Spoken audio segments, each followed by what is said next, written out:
अहो आञ्जनेयम् महादिव्यकायम् प्रसन्नाञ्जनेयम् प्रभो रामभक्तम् प्रसन्नाङ्गरागम् प्रभाकाञ्चनाङ्गम् सदा पाहि माम् स्वामि श्रीरामदूतम् भजे वायुपुत्रम् भजे सूर्यमित्रम् भजे बालगात्रम् भजे ब्रह्मतेजम् जगद्भीतिशौर्यम् तुषारात्रिधैर्यम् सदा रक्ष माम् स्वामि श्रीयाञ्जनेयम्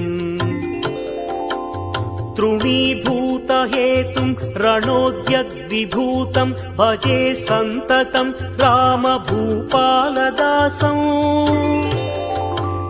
महो